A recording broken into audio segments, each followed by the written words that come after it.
Hey, welcome to Grace Church Online. My name is Matt, and I'm the online director here at Grace. We're here to help you, your friends, and neighbors know and follow Jesus. Today, we're wrapping up a teaching series that we've been in for the last few weeks called Fear Not. You know, in our world today, it's pretty much the norm to live with fear and anxiety.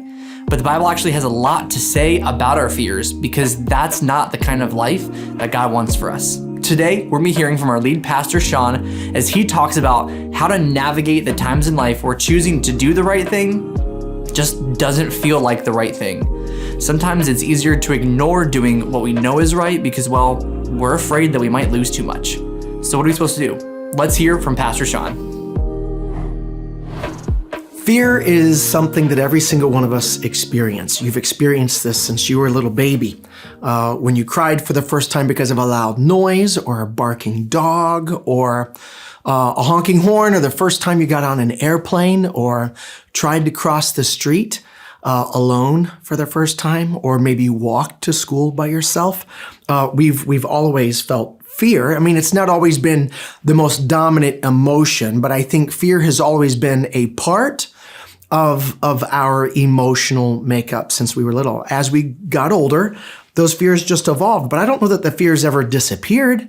I mean, even now as a grown man with 3 grown children, I still struggle with fear. What if I'm not going to ever be ready for retirement? What if physically something happens to me and my wife is on her own? Or when the kids were smaller, what if something happened to me and then my wife wouldn't be able to, on her own income, be able to support the kids? And not too long ago, I had surgery, and then I had, there's blood tests, and then when the doctor calls and says, I need you to come in for a meeting, I mean, that brings up a whole different set of fears that I was completely unfamiliar with until that happened. So the idea that fear is a part of our life is common to every single one of us. It's just what we fear is different at each stage in our life.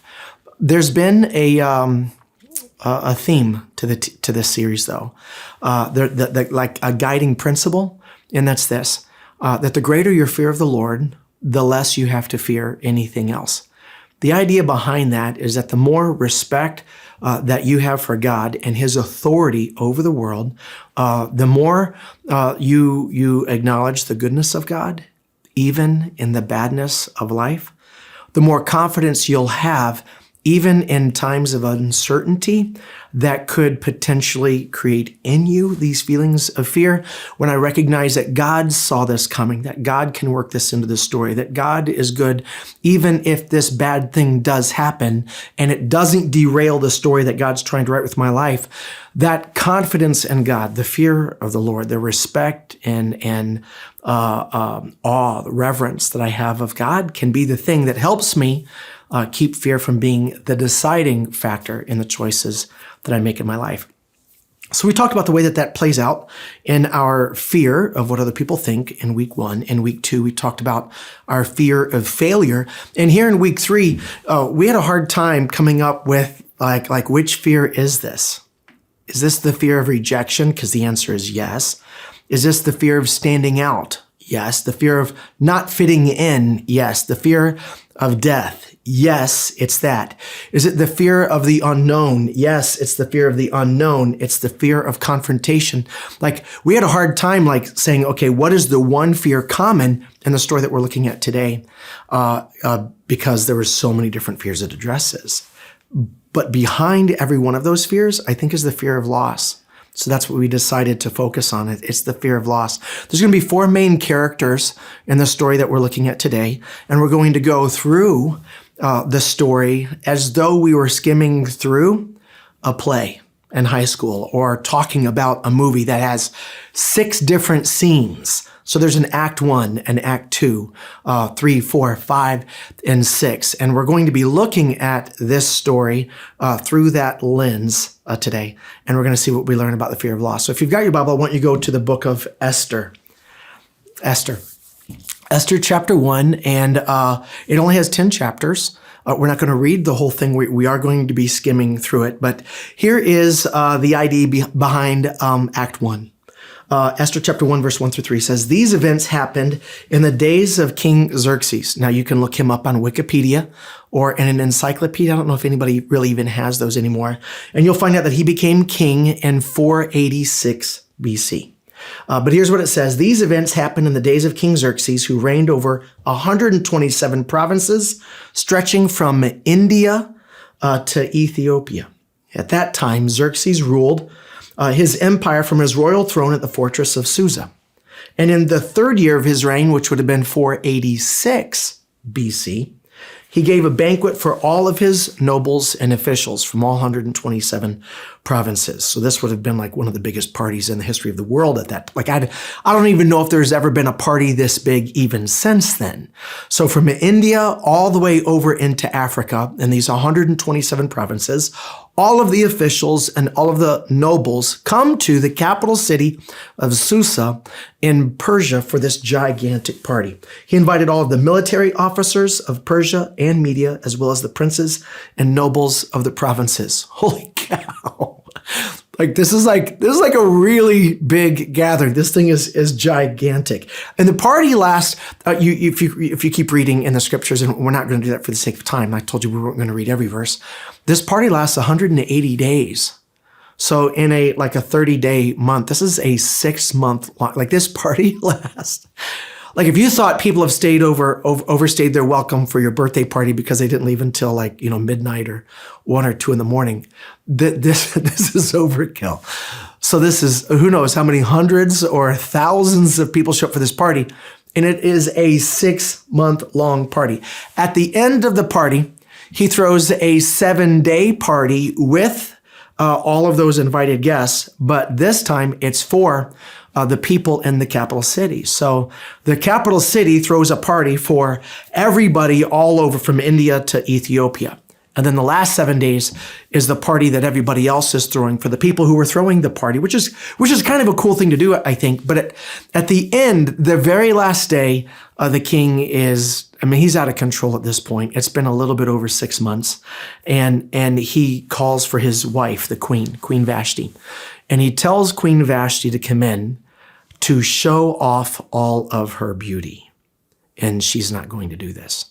You can probably imagine what he meant by this, and then you can understand why she said no. And now he's embarrassed.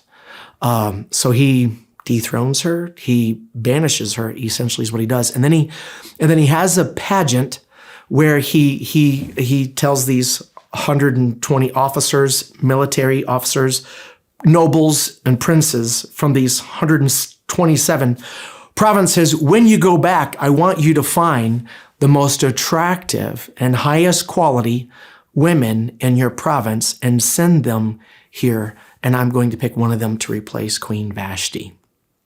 Okay, there's themes here that we're not going to have time to address, and it's a really awkward thing for it to put in the Bible, but it's in there because it actually happened.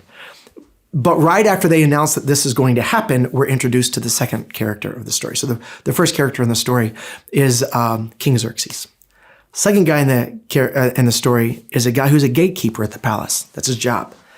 He works for the king, not high up, doesn't have close access to the king.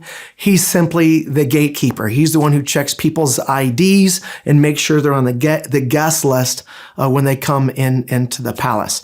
And his name is Mordecai. All we know is that he's a gatekeeper and that he's a Jewish man. Now he's brought up because he has a cousin. It's his dad's brother's daughter, and she's much younger than he is. And both of her parents have died. And so he's now become her protector, her provider, kind of like her legal guardian. And here's what it says about her. It says that she is his younger cousin and was very beautiful and lovely.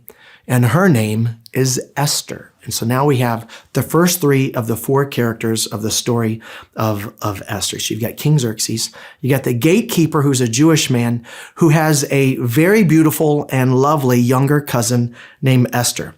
Esther is brought before the king also. So she's put into the harem. She's there for a year. After a year of preparation, probably coaching on her on how to behave with the king as a royal and all of that stuff, she's brought before the king. And here's what it says in Esther chapter 2, verse 10. Esther had not told anyone of her nationality, being Jewish, and family background, being Jewish, because Mordecai had told her not to do so.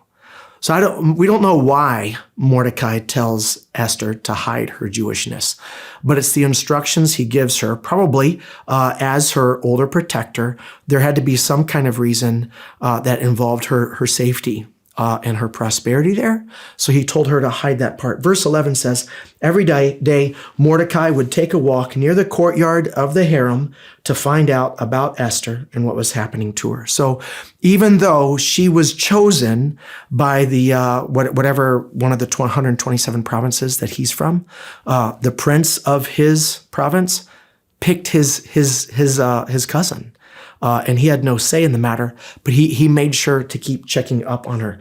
In verse 16 of chapter 2, we find out that Xerxes, of all of the hundreds or thousands of women that he tries out, and it's a really awkward thing, right? Esther's the one that he chooses to become queen. And here's what it says, and this is a quote. It says that Xerxes loved Esther more than any of the other young women. He was so delighted with her that he set the royal crown on her head and declared her queen instead of Vashti. End Act 1. All right, like that's the end of the first scene. There's a gigantic party. The king asks his queen to do something inappropriate. She says no. He replaces her with Esther, a Jewish girl whose older cousin, who is her guardian, legal guardian, happens to be a gatekeeper. Now we go to Act 2. And this is in Esther chapter 2, verse 21. One day, as Mordecai was on duty at the king's gate, two of the king's eunuchs, personal assistants, Bigthana and Teresh, who were guards at the door of the king's private quarters or his private chambers, became angry at King Xerxes and plotted to assassinate him. But Mordecai heard about the plot and gave the information to Queen Esther. And then she told the king about it and gave Mordecai credit for the report. Then you'll find out in the rest of chapter 2 that there's an investigation that's done on those two eunuchs. And the story that Esther had told them from Mordecai was true. And these two eunuchs are impaled on stakes and die. Then the last thing that it says at the end of Act 2, or the second part of the story, is that what Mordecai had done was written in the book of the history of King Xerxes' reign. It's a historical record of his life, the laws that he had written and the things that he had done. And the story of what Mordecai had done was included in that book. Now we go to scene 3, Act 3. The king promotes one of the nobles.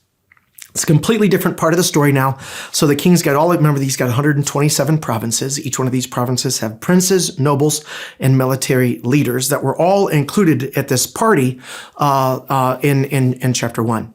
He takes one of them and he promotes them, elevates that guy above all of the other nobles. So he now becomes like the king's prime minister. Like he's the number one. He is the right hand of the king is what he becomes. And his name is Haman.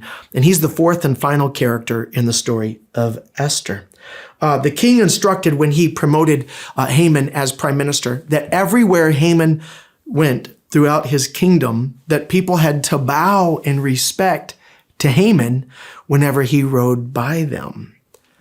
But there was one guy who would never bow. He wouldn't bow to Haman, and that was Mordecai.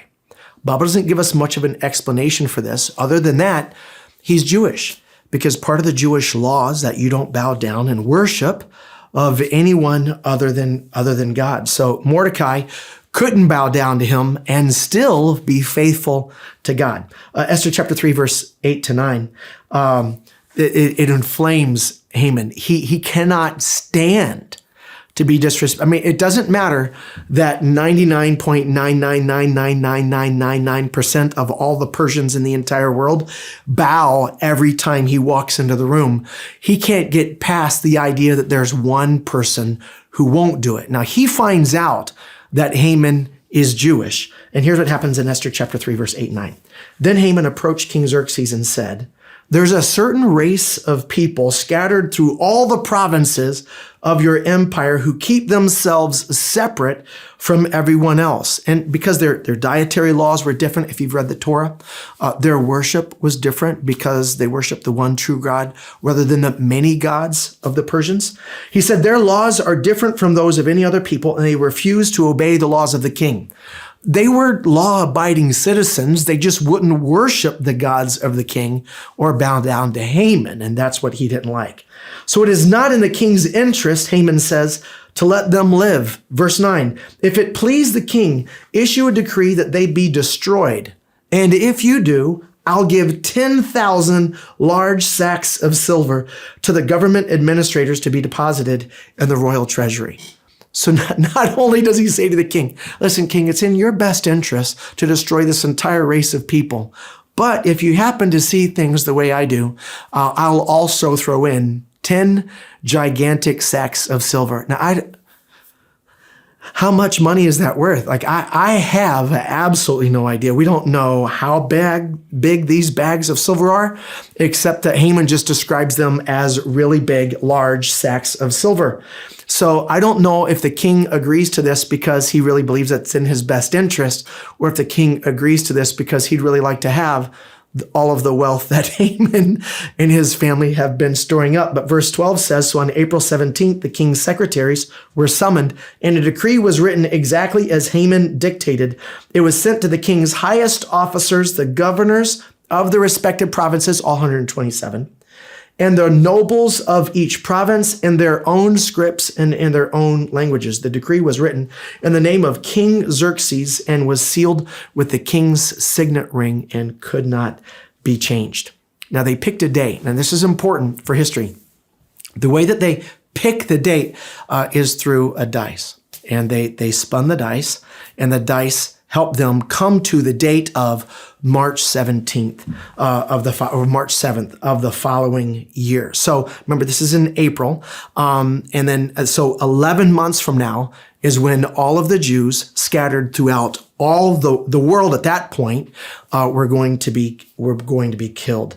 Mordecai finds out about the decree, and he's upset. He's beside himself. And he asks Esther, you've got to go to the king and tell him not to do this. And here's Esther's response in Esther chapter 4, verse 11.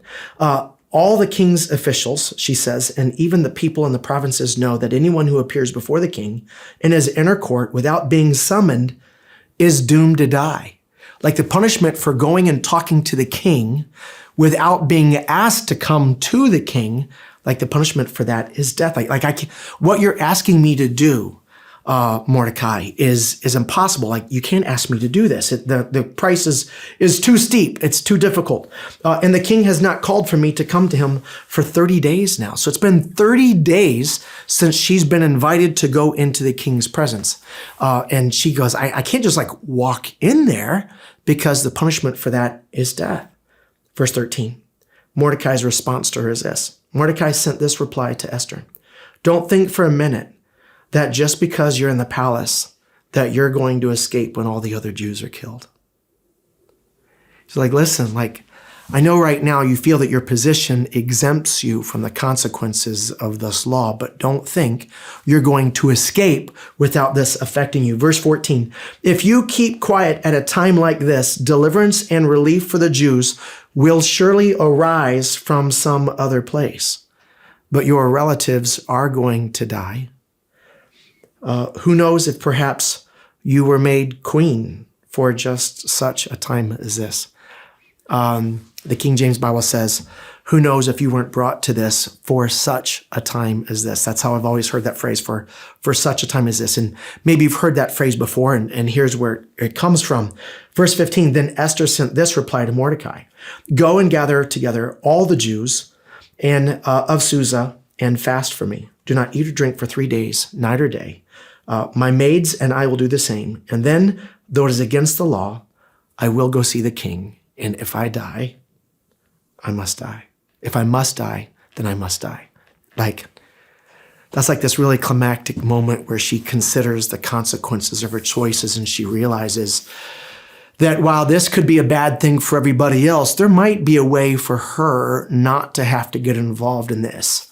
But truthfully, if she gets involved in this and everybody's going to die anyway, why do I want to also be thrown? Like, the odds of this working out are very slim. But this wasn't about whether or not this was going to work out in her favor. This is about what was the right thing to do. And it was an unbelievably difficult choice for her to make.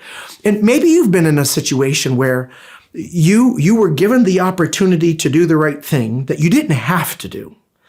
But if you did this, there was a very high probability that things would not work out for you. Like, what do you do when you're asked to do something that, even if you think it's the right thing to do, that you know for sure won't benefit you, or even worse, you know for a fact will disadvantage you?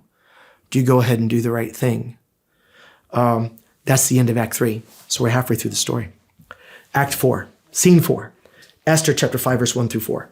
On the third day of that 3-day fast, Esther put on her royal robes and entered the inner court of the palace. And like, if we're watching this as a movie, it just got really quiet, and all you can hear are the click, click, click, click of her shoes, right? Or if she's not wearing heeled shoes, you're hearing, like, it's so quiet because she just walked into the king's throne room without permission. Like, anybody else is in the room was asked to be in the room, and they all know the rules for being in this room. So they get invited, they're all in the room, the door opens up and nobody else is expected. So then they turn, like, I'm wondering, like, was there like who would dare interrupt this board meeting that the king is having, or this council that the king is putting together to make this whatever decision? And the doors just open up, and this tiny girl just walks in. Like, I'm wondering, like, I want to see what her face looks like.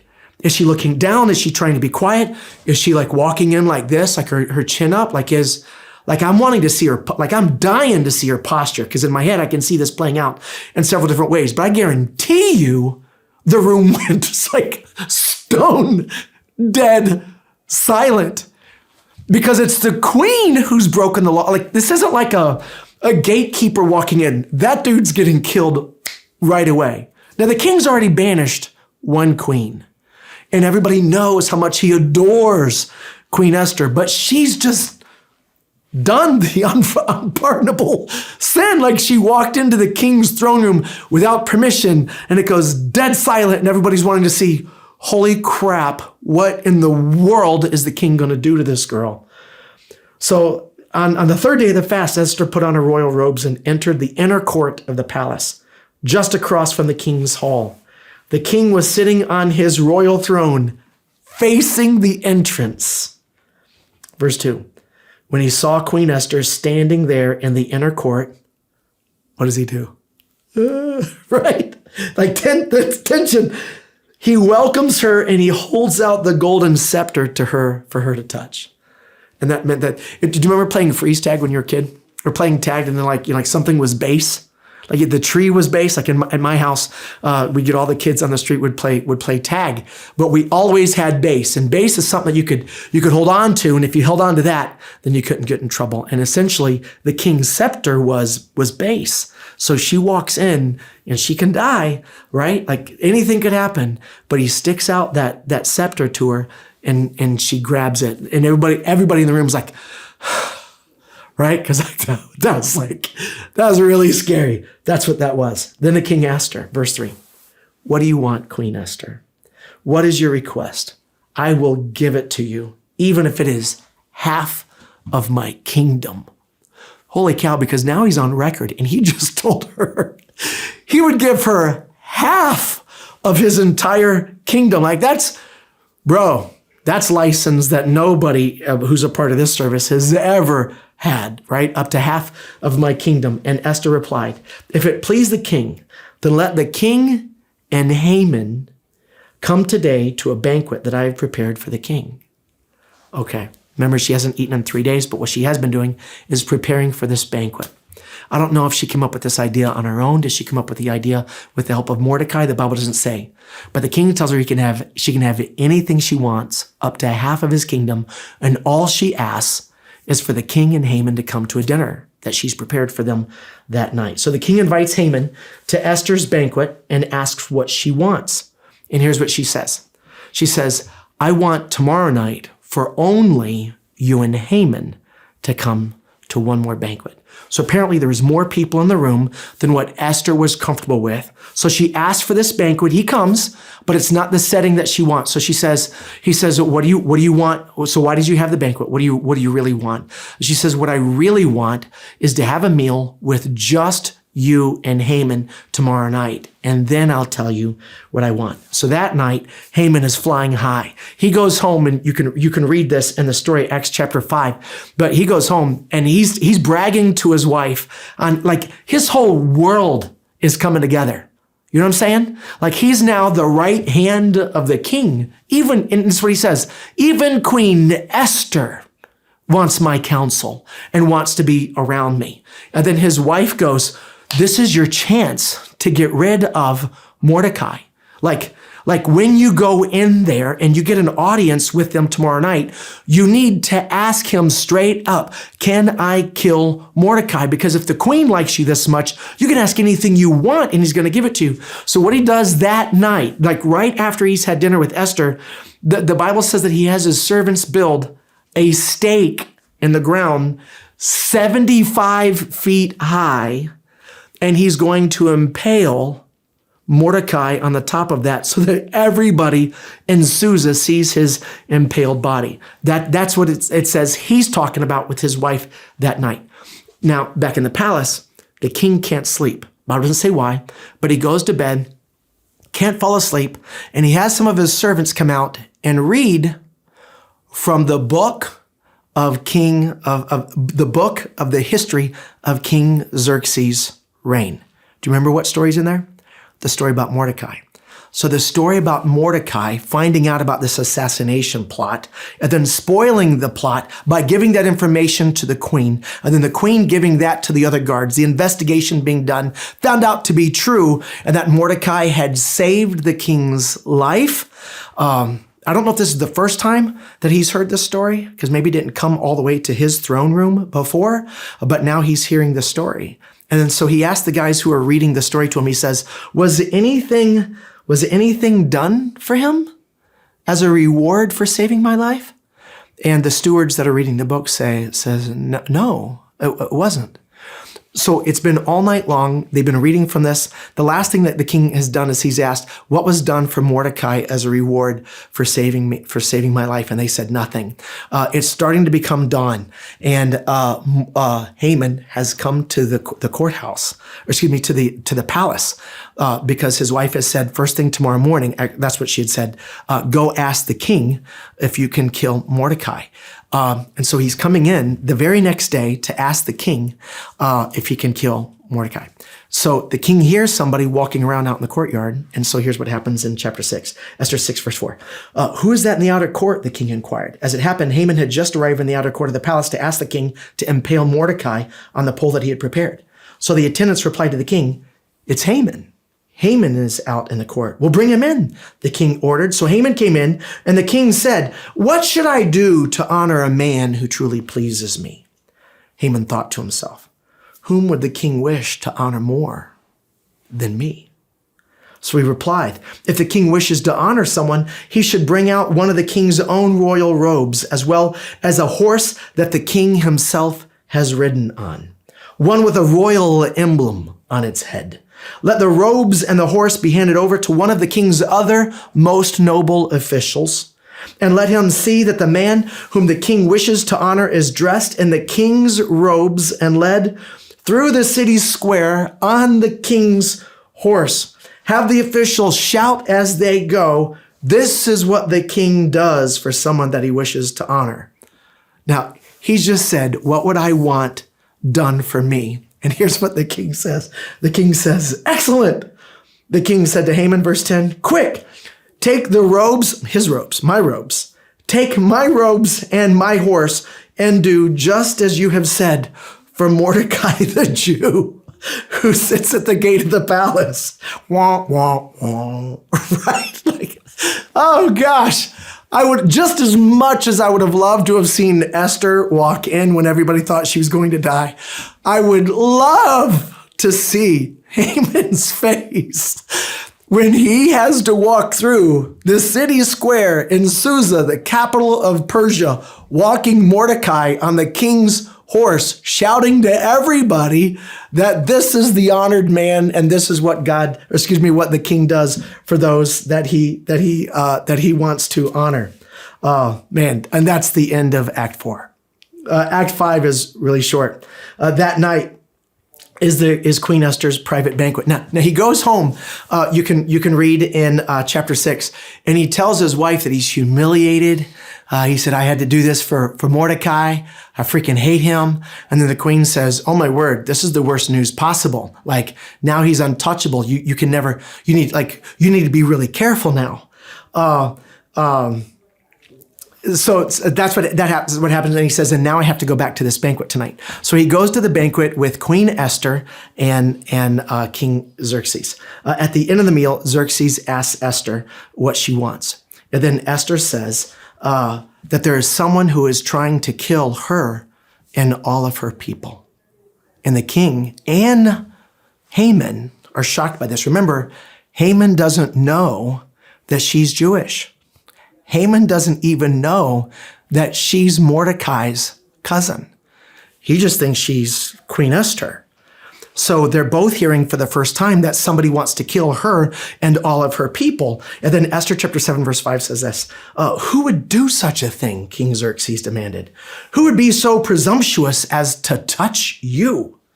Esther replied, verse 6, this wicked Haman. Right, she points right at him. This wicked Haman is our adversary and our enemy. This is like the worst day that anybody has ever had in the history of the world, because at that point, I guarantee you, like Haman pooped his pants. He would have had to. Oh my gosh. Like, this is the worst day ever. So the verse next says, Haman grew pale with fright before the king and queen. Then the king jumped to his feet in a rage and he went out to the palace garden to think, right? Like, this is his prime minister. What am I supposed to do with this? He walks out into the palace garden. As soon as he goes out into the palace garden, it says, Haman, however, stayed behind to plead for his life with Queen Esther, for he knew that the king intended to kill him. In despair, he fell on the couch where Queen Esther was reclining, just as the king was returning from the palace garden. Now it looks like he's attacking her. And the king exclaimed, will you even assault the queen right here in the palace before my very own eyes? And as soon as the king spoke, his attendants covered Haman's face, signaling his doom. They just put a bag over his head and dragged him out. Oh my gosh. That's like the most dramatic scene ever. Verse 9, then Harbona, one of the king's eunuchs, said, by the way, Haman has set up a sharpened pole that stands 75 feet tall in his own courtyard. He intended to use it to impale Mordecai, the man who saved the king from assassination. The king said, then impale Haman on it, the king ordered. So they impaled Haman on the pole that he had set up for Mordecai, and the king's anger subsided. That's like the end of scene 5. So here's the last scene. The last scene is that they can't save the Jews because the king had already sealed the law that next year on March 7th, anybody, anywhere, in any of his provinces can kill any Jewish person that they want. What he does, though, is he adds an addendum. And the addendum says that on March 7th of that same year, anybody who attacks a Jewish person is then going to be attacked by all the Jewish people. And then the addendum even goes on to say that the Jews are now allowed to attack and destroy any of their enemies. And in chapter 9, that's exactly what happened. Like, anytime somebody came up against a Jewish person, the whole Jewish community rose up against them and defeated the entire enemy.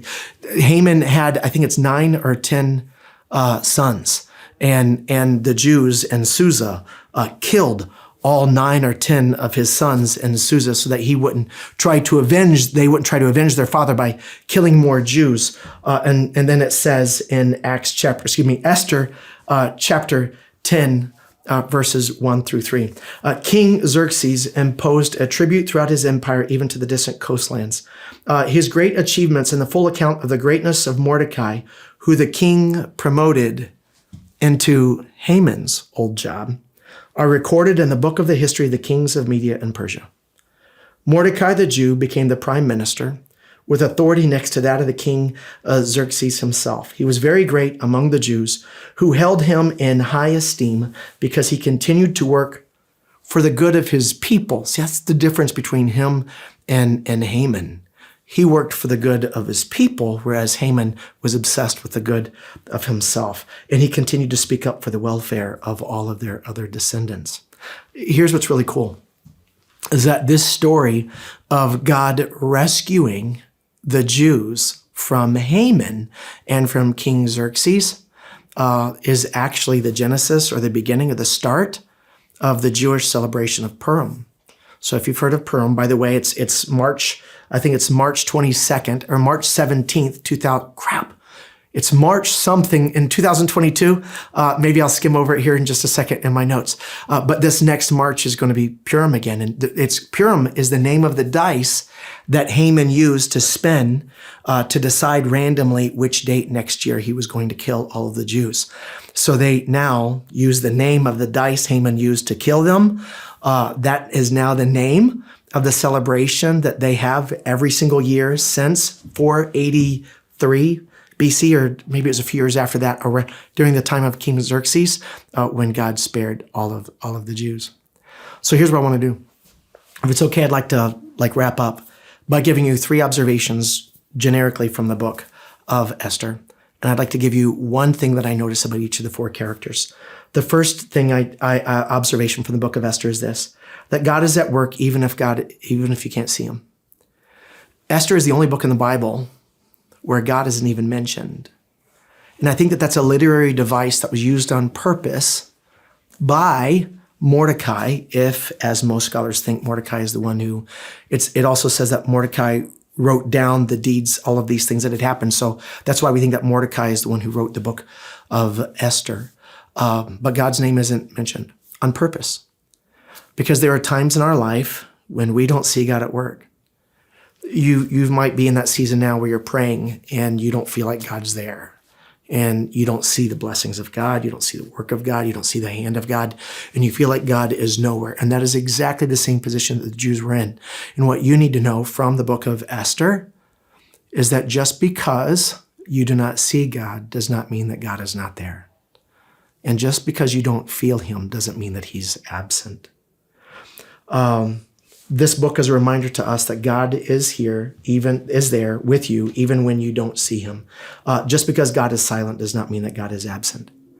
The second observation from the book of Ruth is that each hero in the story recognized that they were put there on purpose, that they weren't there by accident. Esther and Mordecai both recognized that the position that I have, the resources, the opportunity, the experience, the position, right? Like what I have at my disposal was not given to me by God just for myself. It's not an accident. I don't have what I have by accident, and you are no more of an accident than Esther and Mordecai. Esther and Mordecai recognized that their blessings were tools that God had given them to make a difference. And just like Esther, you were created for a time just like this. And what I want to say is that who you are right now is who God intended you to be, and the resources that you have are what God intended you to use right now for his glory and the good of others. The third observation from the book of Esther is that God is writing a bigger story than the page that you're reading right now. I can see my life and I can see this page that I'm on, but I need to remember that the page that my life is on isn't the only story that God is trying to write, but truthfully, the page that's being written with my life is a part of a bigger story that God intends me to play. I noticed a few other thoughts, like right is greater than wrong when people do what is right instead of what is wrong. I learned from Esther that it's always right to do the right thing, even if something bad might happen to you because of it. And like part of that same thing is that God doesn't waste a plot twist. The thing that you're going through right now might not have been anticipated or something you would have included in the story. So you would say that what you're going through right now is a plot twist. And what I want you to know is that God doesn't waste those. God doesn't waste your pain, and he'll use those for something bigger in the long run. I want to leave you with one observation from each one of the characters. From Xerxes, he was indulgent and he lacked boundaries. And one of the things that I learned from him is that making decisions based on how I feel is going to lead me to a life lived out of bounds. That's where Xerxes was at. He was hedonistic, and his life was out of control.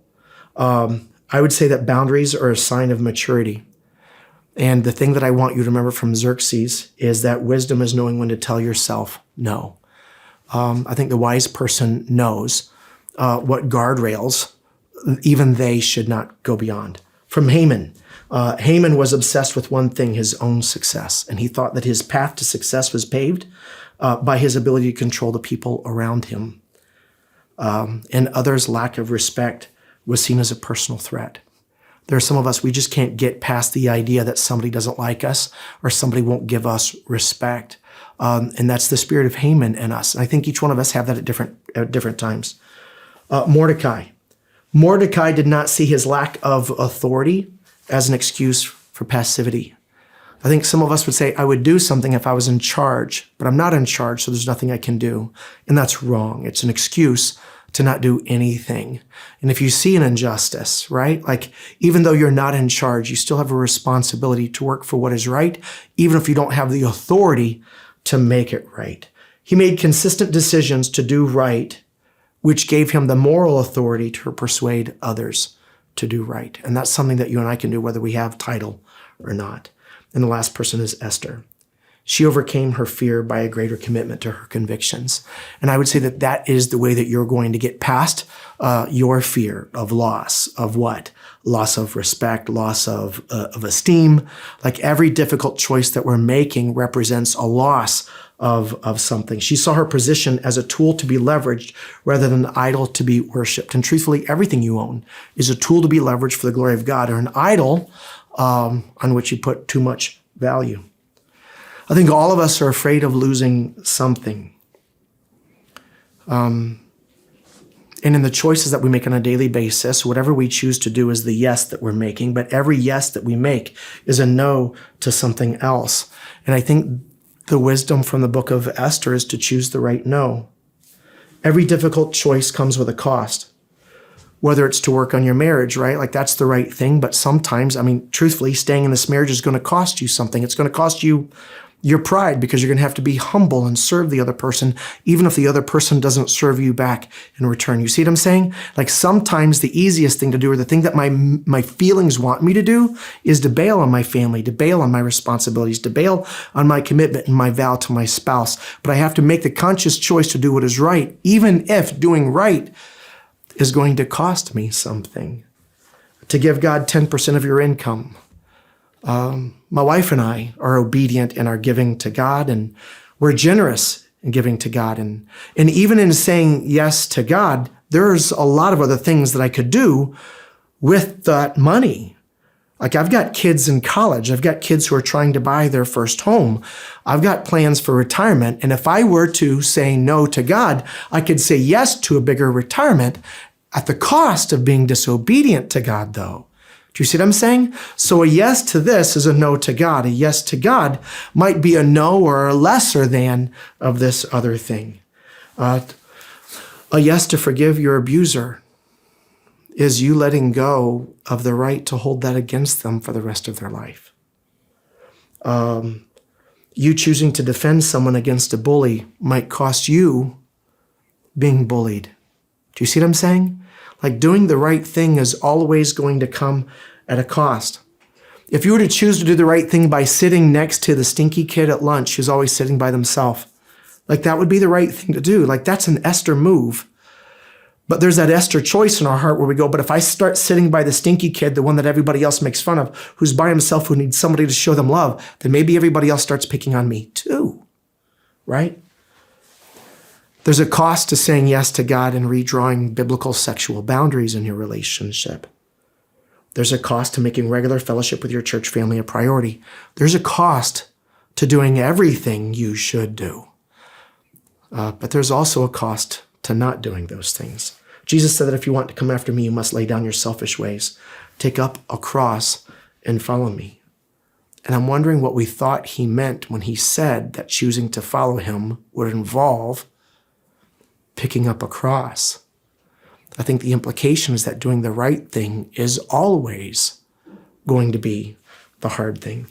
Some of you can't see God anywhere in your life right now, but he is there. And my encouragement for you is to keep doing right and see what God ends up doing. You are where you are for a reason. Look for that reason. Remember that God is writing a bigger story than just your own. Yes, you are the main character in the story of your life, but you are also a supporting character in the story that God is trying to write in the lives around you. Play your part even if it costs you something. Be like Esther and say that you will do what is right. And if I die, I die. Because truthfully, Jesus himself had to make that choice when he said, nevertheless, not my will be done, but yours, when he chose to lay down his life for you. And all God's asked is that you return the favor. Let's pray. God, each one of us are facing very tough moral choices, family choices, financial choices, choices that affect our future, choices about what we do with our past, choices about how we manage ourselves and the relationships, the influence, the resources that we have at our disposal. God, I pray that we would recognize that every choice involves saying yes to something and saying no to something else. I pray, God, that your side of the equation would be the one that gets our yes. And my encouragement to you right now in this prayer time is, what's the one area of your life where you've been telling God no consistently? And are you willing to turn the no into a yes? I can't make that choice for you. I hope you will. God, let your will be done in each one of our lives. Help us to be driven more by our conviction over what is right than our fear of something wrong.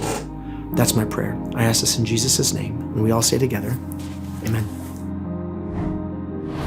Hey, well, thanks for spending some time with us. If you missed out on any of the weeks of this series, you can always catch up. Just head over to our YouTube page to find all of the weeks from the series. If you're new to our church, I'd love the opportunity to connect with you and get to know you just a little bit better. Just text the word new to the number that you see on your screen and let's connect. Also, if there's anything that I can be doing to pray for you, or if you're in need, please just reach out and let me know. You can connect with me anytime by texting the number that you see on your screen or send me an email at online@thatsgrace.org. That's it for now. Like always, we're going to end our time together with some music to help you reflect and get ready for the week to come.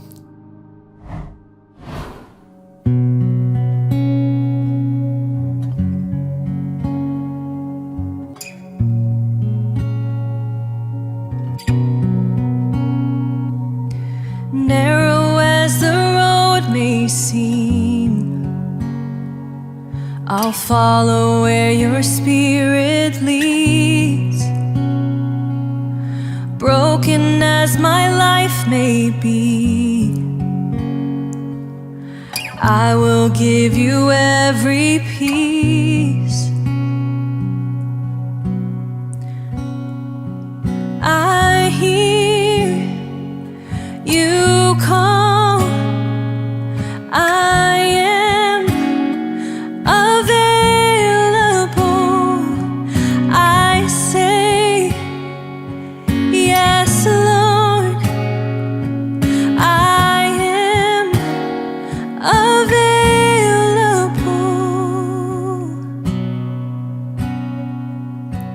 Here I am with open hands, counting on your grace again. Less of me and more of you.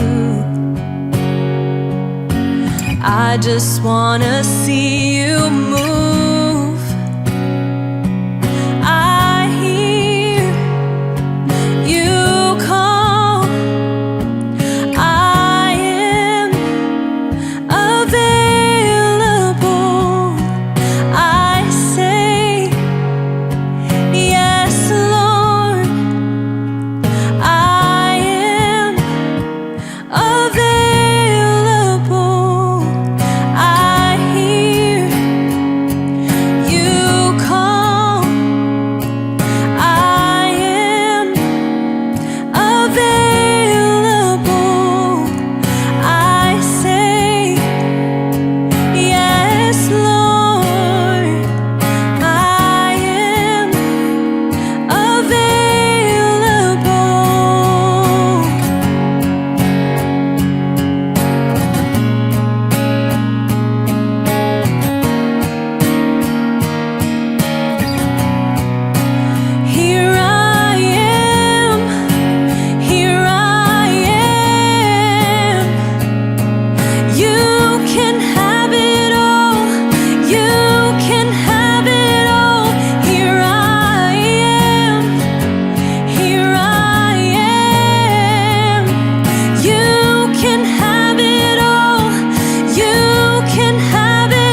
Nothing is a sacrifice.